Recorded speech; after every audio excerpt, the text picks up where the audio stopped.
Welcome back to my channel. आज हम करेंगे अकाउंटिंग प्रिंसिपल्स, क्लास 11th का चैप्टर 3 है अकाउंटिंग प्रिंसिपल्स। अकाउंटिंग प्रिंसिपल्स क्या होते हैं? अकाउंटिंग प्रिंसिपल्स रूल्स होते हैं, गाइडलाइंस होती हैं। इसी गाइडलाइंस के बेसिस पर अकाउंट जो हैं वो मेंटेन किए जाते हैं, उन्हीं मेथड से प्रिपेयर किए जाते हैं। अब जैसे हम सेम मेथड से अकाउंट्स मेंटेन करेंगे तभी हम समझ पाएंगे हमारे बिज़नेस के क्या प्रॉफिट्स हैं, लॉसेस हैं, राइट। ठीक है। और अगर जो और भी जो यूज़र्स हैं, जैसे अगर हमारी फर्म किसी बैंक से लोन लेना चाहती है, किसी ऑर्गेनाइजेशन से लोन लेना चाहती है, फाइनेंशियल इंस्टीट्यूट से, तो पहले वो हमारे बिज़नेस के सारे अकाउंट्स में चेक करेंगे, ठीक है ना, कि क्या हमारी फर्म जो है वो लोन को रिपेमेंट करने के लिए कैपेबल है।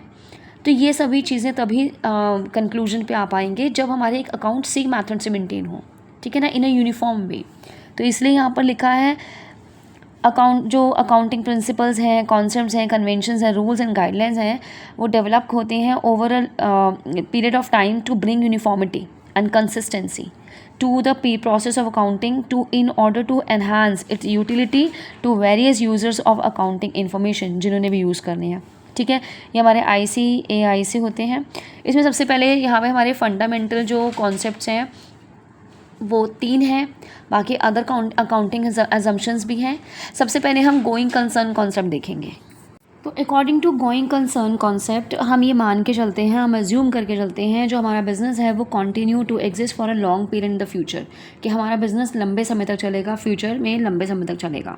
जो ट्रांजेक्शन्स हम रिकॉर्ड करते हैं बिज़नेस की, वो इस अजम्पशन पे होती हैं कि जो एंटरप्राइज है वो कंटिन्यूइंग एंटरप्राइज है। It is on this concept that we record, इसी कॉन्सेप्ट के बेसिस पर जो हम फिक्स असेट्स को रिकॉर्ड करते हैं, ओरिजिनल कॉस्ट पे रिकॉर्ड करते हैं, और उसके डेप्रिसिएशन के थ्रू डेप्रिसिएशन उसके कॉस्ट को हम स्प्रेड कर देते हैं। जैसे मान लो कोई मशीनरी हमने ख़रीदी है, वो 10 साल के लिए चलेगी, ठीक है, तो हम उस मशीनरी की जो कॉस्ट है वो हम 10 साल के आगे के लिए 10 साल तक उसको स्प्रेड कर देते हैं for the calculating the net profit और the loss of each year.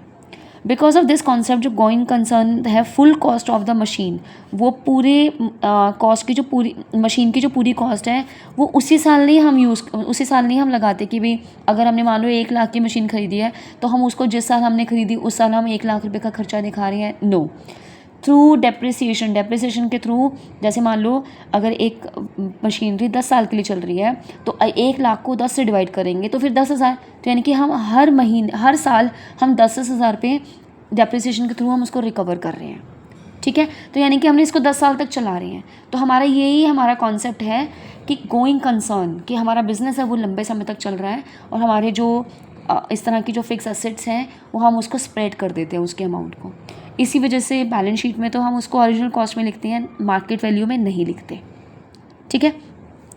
तो फिर मार्केट वैल्यू तो fix asset is irrelevant, not record in the balance sheet as these assets are not going to be sold in the new future, कि हम उसको अभी एकदम से नए कमिंग फ्यूचर में उसको बेच नहीं रहे हैं। अगर हमने उसको खरीदी है 10 साल के लिए हम उसको यूज़ करेंगे, ठीक है।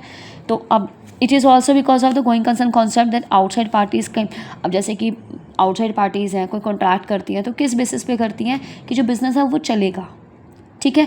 अगर वो इस कॉन्सेप्ट को यूज़ कर रही है, कंपनी फॉर्म यूज़ कर रही है, तो इसका मतलब वो लॉन्ग टर्म के लिए बिज़नेस चलेगा और लॉन्ग टर्म कॉन्ट्रैक्ट्स जो होते हैं वो इसी बेसिस पर होते हैं, राइट।